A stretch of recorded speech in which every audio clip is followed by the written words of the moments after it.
आर्थिक वर्ष 2082-83 को शिक्षातर्फको बजेट 2 खर्ब 11 अर्ब 17 करोड विनियोजन भएको छ। बजेटको प्रकृति हेर्दा वर्षैपिच्छे शिक्षामा बजेट घट्दै गएको पाइएको छ।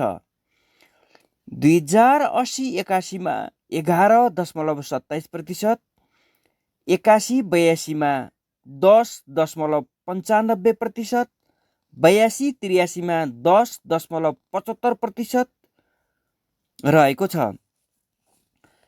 बजेटमा शिक्षाको कुरा यस्तो रहेको छ। राष्ट्र सेवकहरूको सेवा सुविधा समय सापेक्ष बनाउनु पर्ने आवश्यकता बोध भए पनि स्रोत व्यवस्थापनमा परेको दबावले गर्दा अपेक्षा अनुरूप तलब वृद्धि गर्न सम्भव भएन। तथापि सबै राष्ट्र सेवकहरूका लागि सम्मत 2082 साल साउन 1 गतेदेखि लागू हुने गरी महँगी भत्ता वृद्धि गरी मासिक रु 5000 पुगेको छ।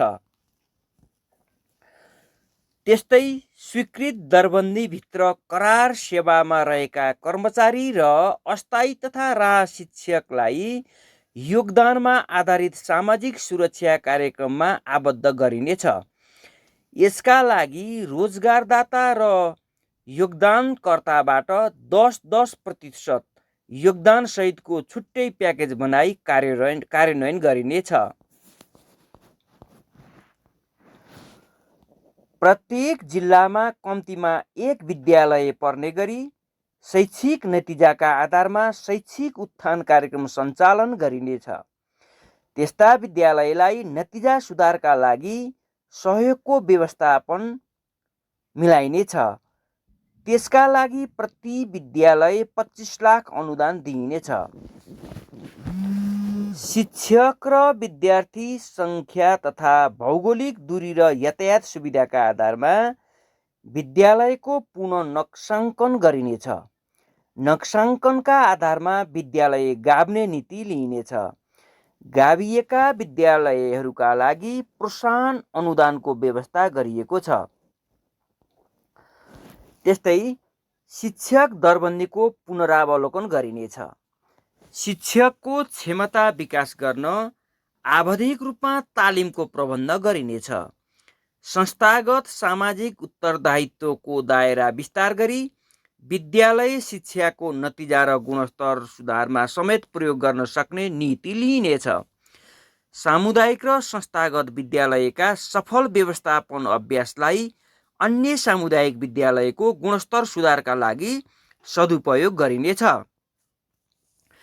त्यस्तै गरी अङ्ग्रेजी, विज्ञान र गणित विषयका शिक्षकहरूको अभाव हुन नदिन विश्वविद्यालयसँगको सहकार्यमा शिक्षक बैङ्कको स्थापना गरिनेछ।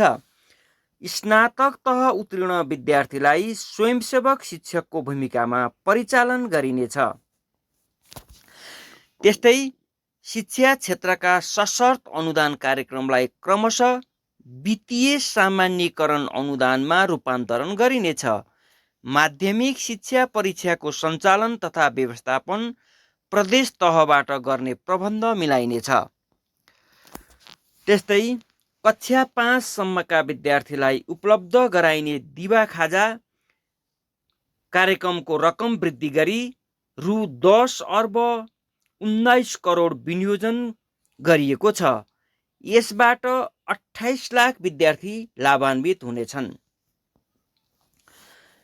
विद्यालयमा निशुल्क सेनिटरी प्याड वितरण कार्यक्रमलाई निरन्तरता दिई 1 अर्ब 29 करोड विनियोजन गरिएको छ। यसबाट 13 लाख छात्राले लाभान्वित हुनेछन्। लक्षित समुदाय र विकट हिमाली जिल्लाका विद्यार्थीलाई प्रदान गर्दै आएको छात्रवृत्तिलाई निरन्तरता दिइनेछ। मुसहर, डोम र चमार समुदायका विद्यार्थीलाई चिकित्सातर्फको उच्च शिक्षामा उत्प्रेरणा छात्रवृत्ति प्रदान गरिनेछ। छात्रवृत्तिका लागि 2 अर्ब 44 करोड विनियोजन गरिएको छ। सामुदायिक विद्यालयमा कार्यरत प्रारम्भिक बाल विकास सहयोगी कार्यकर्ता र विद्यालय कर्मचारीको पारिश्रमिक बापत सङ्घीय सरकारबाट उपलब्ध गराउँदै आएको सशर्त अनुदान वृद्धि गरिएको छ। यसका लागि रु 10 अर्ब 16 करोड विनियोजन गरिएको छ। नेपाली मौलिकतामा आधारित शिक्षण सिकाइ प्रणाली विकास गरिनेछ। विद्यालय शिक्षामा भर्चुअल शिक्षण प्रणालीलाई उपयोग गरिनेछ। शिक्षाको गुणस्तर वृद्धि गर्न डिजिटल सिकाइ पोर्टलको विकास गरिनेछ। अपाङ्गता भएका विद्यार्थीलाई आधारभूत तहको शिक्षा पुरा गर्न छात्रावासको प्रबन्ध गरिनेछ। त्यस्तै राष्ट्रिय नियमन मापदण्ड तयार गरी निजी विद्यालयको समेत प्रभावकारी अनुगमन गरिनेछ। गुरुकुल, गुम्बा, मदरसा लगायतका परम्परागत शिक्षा पद्धतिको विषयगत र शैलीगत विशिष्टता संरक्षण र प्रवर्धन गरिनेछ।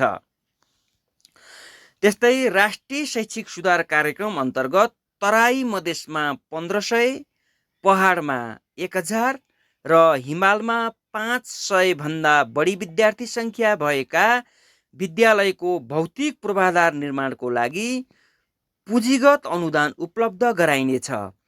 निर्माणाधीन नमुना विद्यालयको निर्माण कार्य सम्पन्न गरिनेछ। यसका लागि रु 2 अर्ब 72 करोड विनियोजन गरिएको छ। उच्च शिक्षालाई अनुसन्धानमा लक्षित बनाइनेछ। उच्च शिक्षा सम्बन्धी छुट्टै ऐन निर्माण गरी विश्वविद्यालयको सञ्चालनमा एकरूपता कायम गरिनेछ। अध्ययनका लागि मुलुक बाहिर जाने प्रवृत्तिमा कमी ल्याउन र रोजगार बजार अनुसारको जनशक्ति विकास गर्न जोड दिइनेछ। विश्वविद्यालयका विभाग एवं संकायहरूको पुनर्संरचना गरिनेछ। विश्वविद्यालय अनुदान आयोगको पुनर्संरचना गरी उच्च शिक्षाको सुदृढ नियमनकारी निकायमा विकास गरिनेछ। विश्वविद्यालयहरूलाई विद्यार्थी संख्या, लक्षित गुणस्तर र पूर्वाधारको आवश्यकताका आधारमा अनुदान उपलब्ध गराइनेछ। शैक्षिक क्षेत्रका अभिभावक गराइनेछ। शैक्षिक क्यालेन्डर प्रकाशित गर्न र कार्यान्वयनको अनुगमन गर्ने र सुझावको पालना नगर्ने विश्वविद्यालयको अनुदान रोक्ने व्यवस्था गरिनेछ। मदन भण्डारी विज्ञान तथा प्रविधि विश्वविद्यालयको पूर्वाधार निर्माण र जनशक्ति व्यवस्थापनको काम अगाडि बढाइनेछ। शहीद दशरथ चन्द स्वास्थ्य विज्ञान विश्वविद्यालय सञ्चालनमा ल्याइनेछ। विदेशी योगमा हिमालयन आयुर्वेदिक विश्वविद्यालयको पूर्वाधार निर्माण गरिनेछ। विश्वविद्यालयहरूमा विदेशी विद्यार्थी समेत आकर्षित गर्ने नीति लिइनेछ। शैक्षिक क्यालेन्डर अवधिभरको लागि विदेशी विद्यार्थीलाई निशुल्क भिसा उपलब्ध गराइनेछ। त्यस्ता विद्यार्थीका अभिभावकलाई बहुप्रवेश भिसाको व्यवस्था मिलाइनेछ। त्यस्तै सरकारी स्वास्थ्य प्रणालीमा आवश्यक पर्ने विषय र संख्या अनुरूप जनशक्ति उत्पादन गर्न छात्रवृत्ति उपलब्ध गराइनेछ। उच्च स्तरीय आर्थिक सुझाव आयोगको सिफारिस बमोजिम मेडिकल शिक्षामा प्रदान गर्दै आएको छात्रवृत्तिलाई गरिब, जेहेन्दार र अति दुर्गम क्षेत्रका विद्यार्थी लक्षित बनाइनेछ। त्यस्तै गरी भरतपुर, बुटवल, सुर्खेत र डडेलधुरामा निर्माणाधीन तथा प्रस्तावित मेडिकल कलेजहरूको पूर्वाधार निर्माण कार्य अघि बढाउने गरी विनियोजन गरिएको छ।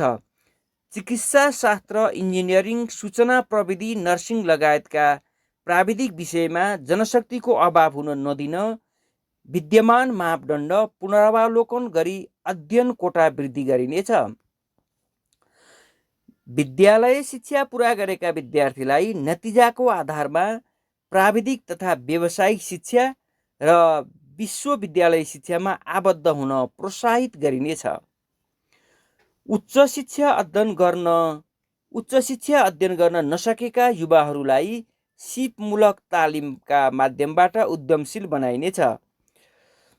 त्यस्तै गरी आगामी वर्ष प्राविधिक शिक्षा तथा व्यावसायिक तालिम परिषदबाट 26,900 युवालाई 6 महिनासम्म 6 महिनाभन्दा बढी अवधिको तालिम प्रदान गरिनेछ। प्रत्येक प्रदेशमा एक प्राविधिक शिक्षालय छनौट गरी नमुना शिक्षालयमा स्तरोन्नति गरिनेछ। साधारण विद्यालयका प्राविधिक धारका विद्यार्थीले सिप विकासका लागि त्यस्ता शिक्षालयको पूर्वाधार सुविधाको उपयोग गर्न सक्ने व्यवस्था मिलाइनेछ। त्यस्तै गरी सेवाको प्रकृतिको आधारमा सार्वजनिक निकायमा इन्टर्नलाई परिचालन गरिनेछ। उद्यमशीलता वैदेशिक शिक्षालाई प्रोत्साहन गर्न हप्तामा 20 घण्टा कामको न्यूनतम ज्यालासहित पढ्दै हप्तामा 20 घण्टा कामको न्यूनतम ज्यालासहित कमाउँदै पढ्ने कार्यक्रम सञ्चालन गरिनेछ। शिक्षा विज्ञान तथा प्रविधि मन्त्रालयको लागि रु 20 खर्ब 11 अर्ब 17 करोड विनियोजन गरिएको छ। हस्त, धन्यवाद।